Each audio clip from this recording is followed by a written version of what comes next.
आनंदाची भावना आहे. आपल्या माणसात झाल्यासारखं वाटतं मला. कारण गेली 25 वर्ष मी जाते आणि माझी गेल्यानंतर जी भावना होती तीच भावना आज माझी इथे झालेली आहे. माझा आणि शाळेचा ऋणानुबंध 30 वर्षापासूनचा आहे. 1994ला मी 10वीत होते त्यावेळी माझी ताई या शाळेत शिक्षिका म्हणून रुजू झाली.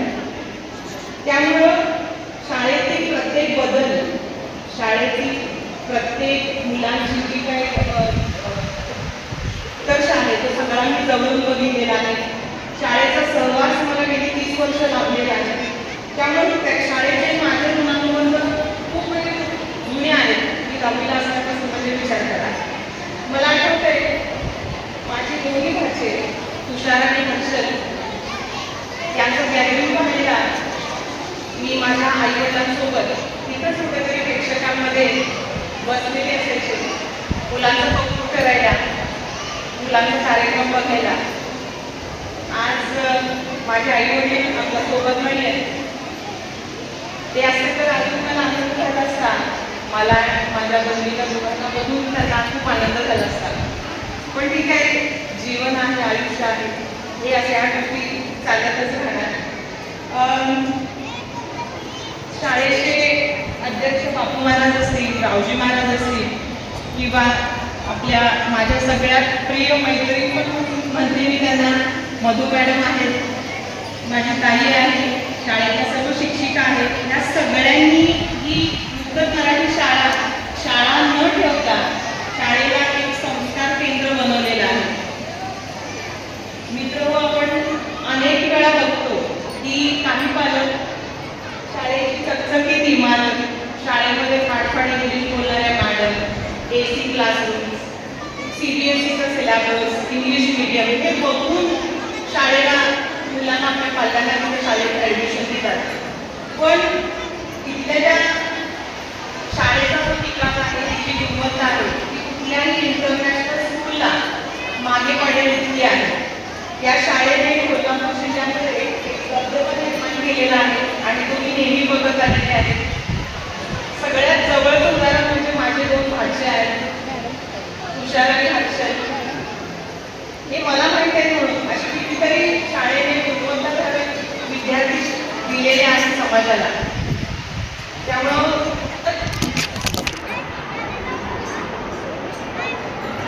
खरं सांगायचं तर मला प्राथमिक शिक्षकांचं खूप कौतुक वाटतं नेहमी. कारण मी सिनियर सायन्स कॉलेजला गेली 23 वर्ष शिकवते. त्यामुळं 18 वर्षानंतरची मुलं आमच्याकडे येतात आणि शिकतात. पण प्राथमिक शिक्षिका ज्या आहेत त्या बीज रोवून त्याचं रोपटं करून आम्हाला देतात. मुलांचा हट्ट असेल म्हणा किंवा मुलांना शिकवणं असेल म्हणा, त्यांचा हट्ट सांभाळणं असेल, त्यांची एकाग्रता टिकवून ठेवणं असेल, ते सर्व ह्या शिक्षिका खूप मन लावून करतात. स्कॉलरशिपसाठी त्यांच्यापासून मी खूप जवळून बघितलेली आहे. त्यामुळे शाळेतल्या सर्व ज्या शिक्षिका आहेत ना त्यांचं मला खूप आधीपासूनच म्हणजे कौतुक वाटतं. कारण आमच्याकडे जे सिनियर कॉलेजला जे मुलं येतात ती जराशी मोठी झालेली असतात. मी आज या व्यासपीठावरून 3 गोष्टीवरती बोलणार आहे. 3 गोष्टी तुमच्याशी मला शेअर करायच्या आहेत. पालक आहात तुम्ही इथे म्हणून. सगळ्यात महत्त्वाचं म्हणजे तुम्हाला सगळ्यांना माहिती असेल की नवीन शैक्षणिक धोरण आलेलं आहे. त्याला NEP 2020 म्हणतो आपण. त्यालाच आपण नॅशनल एज्युकेशन पॉलिसी म्हणतो. ते येऊ घातलेलं आहे. आता मी कालच न्यूजपेपरमध्ये वाचलं की 1ली, 2री, 3री, 4थी आणि 6वी याचा सिलेबस आता जूनपासून त्याच्यामध्ये चेंजेस होतात. आमच्याकडे कॉलेजला 1ली बॅच आता यावर्षी बाहेर पडते. कारण NEP आम्ही 3 वर्षापासून आधीपासून शिकवतोय. तर शैक्षणिक क्षेत्रामध्ये खूप मोठी क्रांती आणलेली आहे या नवीन शैक्षणिक धोरणाने. कारण आतापर्यंत आपण आपलं जे शिक्षण होतं ते पूर्वीचं शिक्षण काय शिकावं म्हणजे व्हॉट टू लर्न यावर त्याचा भर होता. पण आता या नवीन शैक्षणिक धोरणामध्ये हाऊ टू लर्न कसं शिकावं हे आपल्याला हे नवीन शैक्षणिक धोरण देत आहे. त्याच्यामध्ये त्रुटी खूप आहेत. जसे फायदे आहेत तसे तोटे पण आहेत. पण त्रुटीवरती आपण त्याच्यावरती नंतर पहिल्यांदा आपण त्याचे फायदे बघूयात. तर गव्हर्नमेंटने मुद्दाम केलेला आहे किंवा काही शैक्षणिक तज्ज्ञांनी याच्यावरती अभ्यास करून हे नवीन शैक्षणिक धोरण केलेलं आहे. त्याच्यामध्ये सगळ्यात महत्त्वाची गोष्ट काय असणार आहे का, सगळ्यात महत्त्वाची गोष्ट असणार आहे भोकंपट्टी जी आपण करतो मुलं अभ्यास करताना. भोकंपट्टीला फाटा देण्यात आलेला आहे. म्हणजे आतापर्यंत आपण पाठांतर करून उत्तरही घ्यायचो.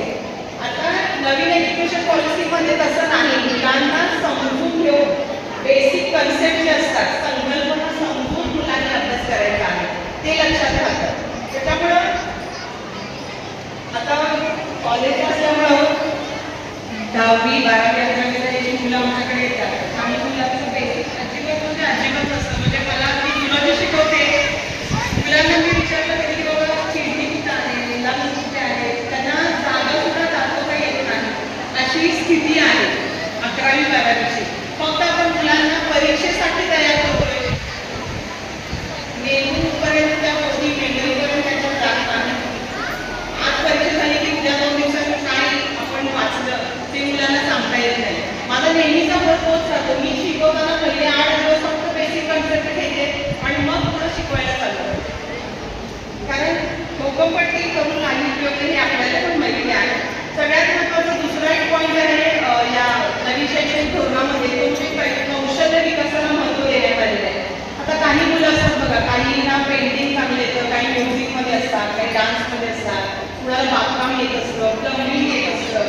तुम्हाला सगळ्यांना माहिती आहे नोकऱ्या आता सगळ्यांना उपलब्ध होतील असं नाही. त्यामुळे सरकारने काय केलेलं आहे की आता 6वीपासूनच मुलांचे व्होकेशनल कोर्सेस चालू केलेले आहेत. आम्ही तेच करतो. आता आम्ही मुलांना SYBSCच्या मुलांना पोल्ट्री फार्मिंग शिकवतो, त्याच्यानंतर मुलांना वर्मी कंपोस्टिंग शिकवतो, फिश ट्रेनिंग शिकवतो. जेणेकरून मुलगा बाहेर पडला, डिग्री घेऊन बाहेर पडला की त्याला बाबा कुठेतरी लगेच स्वतःचा एखादा प्लांट उभं करून त्याला स्वतः पैसे मिळवता येईल, नोकरीची वाट बघता कामा नये. त्यामुळे व्होकेशनल कोर्सेस या नवीन शैक्षणिक धोरणामध्ये दिलेला आहे.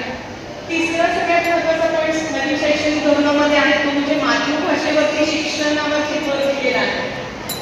आपली इंडिया एकच भारत आपला असा असेल की ज्याच्यामध्ये फक्त इंग्लिश मिडियम करतो आपण. बाकीचे विकसित जे राष्ट्र आहेत, चायना आणि जपान आणि अमेरिका, तिथे मातृभाषेतून शिक्षण दिलं जातं.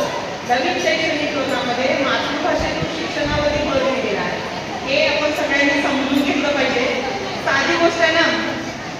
तर मगाशी मॅडमनी ओळख करून येताना सांगितलं की माझं सगळं शिक्षण 10वीपर्यंत मराठी मीडियममधून झालेलं आहे. त्यामुळे मला माझा अभिमान आहे की मी मराठीतून शिकले. कारण माझी जी आकलन शक्ती आहे ती मला वाटते इंग्लिश मीडियममधून झाली नसती चांगली.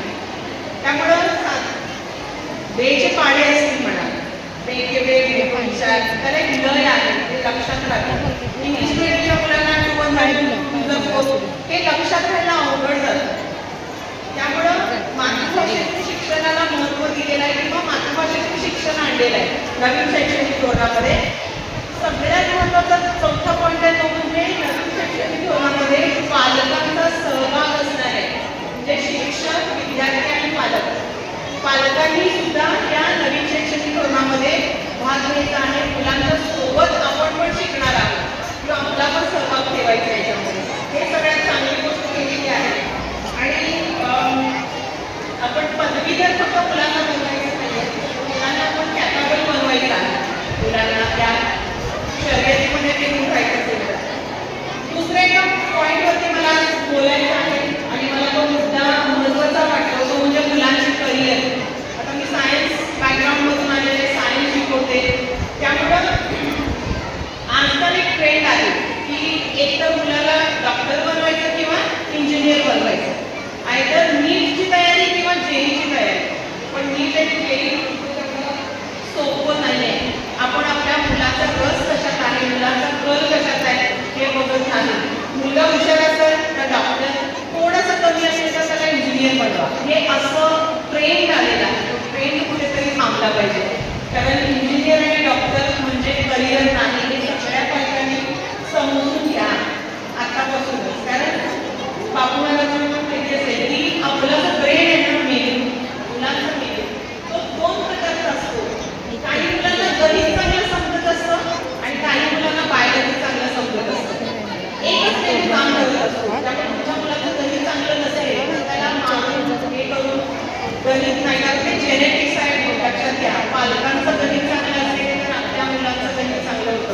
पालकांचं बायोलॉजी चांगलं असेल तर आपलं बायोलॉजी चांगलं राहील. मुलांचा कल कशात आहे ते ओळखा आणि मुलांच्या करिअरशी आपण खेळायला नाही पाहिजे, त्यांचं कल लक्षात घेतलं पाहिजे. त्याच्यानंतर मार्केटमध्ये सध्या डिमांड कशाची आहे ते ओळखा, कशाची कौशल्य मार्केटमध्ये चालतात ते बघा.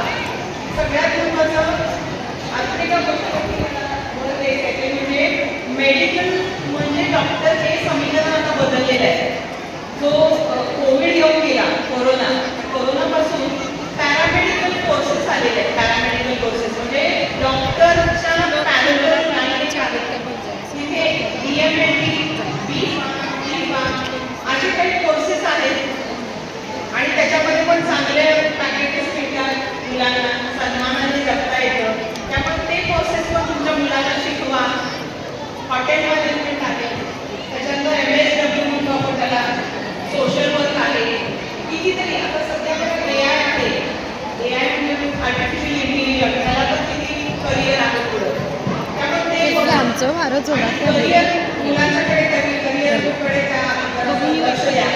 आणि सगळ्यात एक लास्ट पॉईंट मला बोलायचा आहे, लास्ट एका मुद्द्याला बोलायचं आहे, तो म्हणजे मोबाईलचा वेळखा. आताची ही जी समोर बसलेली जनरेशन आहे ना, त्या जनरेशनला आपण जनरेशन झेड म्हणतो किंवा Gen Z म्हणतो, हे माहिती असेल. आणि आपण सगळे मिलेनियल्स आहोत. परवाच एक सर्वे केला, 80 देशामध्ये सर्वे केला आणि त्या 80 देशामधून सर्वे झाला. त्याच्यामध्ये पालक आणि मुलं यांचा एक IQ टेस्ट घेण्यात आलेला आहे.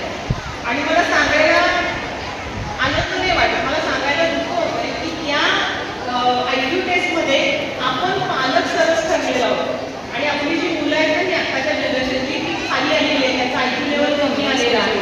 खूप वाईट वाटतं मला. कारण का त्याचं मागचं मेन कारण काय माहिती आहे तुम्हाला, तर मोबाईल त्यांना दिलेला आपण स्क्रीन टाईम, मुलं मोबाईल बघत असतात तो. पूर्वीची आपल्या ज्या आया होत्या, लहान मुलं रडत असताना त्यांना जवळ घ्यायच्या, पण आत्ताच्या आया तसं नाही करत. आत्ताच्या आया मुलं रडताना लगेच मोबाईल देतात. त्यामुळे हा मोबाईलचा विळखा जो आहे तो खूप चुकीचा आहे. त्याच्यावरती तुम्ही लक्ष द्या. मुलांना स्मार्टफोन देण्याऐवजी तुमचा स्मार्ट वेळ द्या, हे माझं प्रामाणिक मत सांगते. कारण आता ChatGPT आहे, त्याच्यानंतर जेमिनाय आहे. आपण बघा पूर्वी एक गणित जे आहे ते सॉल्व्ह करायला आपण अर्धा तास घालवायचो. ते गणित सुटेपर्यंत आपण ते सोडवायचो. आताची मुलं लगेच कॉपी पेस्ट करतात, फोटो काढतात, ChatGPTला टाकतात, लगेच ChatGPT काही सेकंदामध्ये त्याच्यावर उत्तरं देतात. म्हणजे मुलांना चालनाच नाही, मुलांना विचार करायचं. मी तर म्हणते त्या मुलांच्या मेमरी सेल्स आहेत ना, असं केलं ना काही दिवसात त्या मेमरी सेल्स काही नष्ट होऊन जाते. त्यामुळे मुलांना मोबाईल जरासं बाजूला ठेवा. रात्री झोपताना एक तासभर मोबाईल बाजूला ठेवा. जेवणानंतर तुमचा जो सगळ्यांचा वेळ आहे फॅमिलीचा, तो सगळ्या फॅमिलीचा वेळ ठेवा, संवादाचा वेळ ठेवा. हे माझं एक त्यात. आणि सगळ्या आयांना मी खूप सांगू इच्छिते की आपलं जे किचन आहे ना, ते किचन 80% त्याच्यामध्ये सायन्स आहे. किचनमध्ये आपण फोडण्या टाकतो, भाजी कट करतो म्हणा, दही लावणं असेल, फर्मेंटेशन असेल, हे सगळं सायन्स आहे. त्याच्यामध्ये मुलांना येऊन किचनमध्ये काय त्यांना काय करायचं ते करू दे. थोडंसं जास्त काम म्हटलं चालेल, पण करू त्यांना सायन्स मला प्रश्न विचारू दे, त्याची उत्तरं त्यांना द्या मुलांना. पण आपल्याला सगळ्यांना माहिती आहे की गुगलवरती जगाची माहिती मिळते. पालकांना मी हे जाता सांगते की गुगलवरती जगाची माहिती मिळते, पण जगायचं कसं हे फक्त संस्कार शिकवतात, आपले शिक्षक शिकवतात, पालक शिकवतात. त्यामुळे हे लक्षात घ्या सगळ्यांनी. अखेर जाता जाता मी एवढंच सांगेन की मुलांना तुम्हाला सांगते, आपल्या शाळेची इमारत चकचकीत नसेल बरोबर, पण आपल्या ज्या शिक्षिका आहेत ना सगळ्या, त्या उपक्रमशील शिक्षिका आहेत. त्यांच्याकडे जिद्द आहे. गुरु महाराज वाड्याचा एक इतिहास आहे, त्याचं पावित्र्य आहे.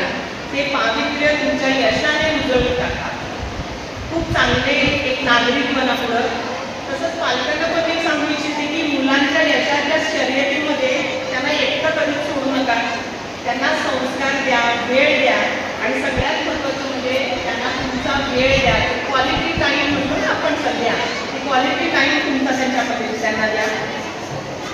असतील, मधू मॅडम असतील, काही तुम्ही सर्व शिक्षिका या सगळ्यांनी मिळून ह्या शाळेचं जे नंदनवन केलेलं आहे ना त्याला तोड नाही आहे. ही ज्ञानगंगा अशीच अखंड वाहत राहू आणि या शाळेचा प्रत्येक विद्यार्थी कोल्हापुरातच काय पण जगाच्या सगळी नकाशामध्ये त्याचं नाव गाजवते ही मी आई अंबाबाईच्या चरणी प्रार्थना करते. मला इथे बोलवून माझा जो यथोचित सन्मान केलेला आहे त्याबद्दल मी शाळेची अत्यंत ऋणी राहील आणि सर्वांना मी मनापासून धन्यवाद देते. तुम्हाला तुमच्या पुढील कार्यक्रमासाठी तुम्हाला शुभेच्छा देते आणि मी तर थांबते. माझी कधीही शाळेला मदत कसलीही लागेल तर मला फक्त एक हात द्या, मी आहे. धन्यवाद. जय हिंद, जय महाराष्ट्र.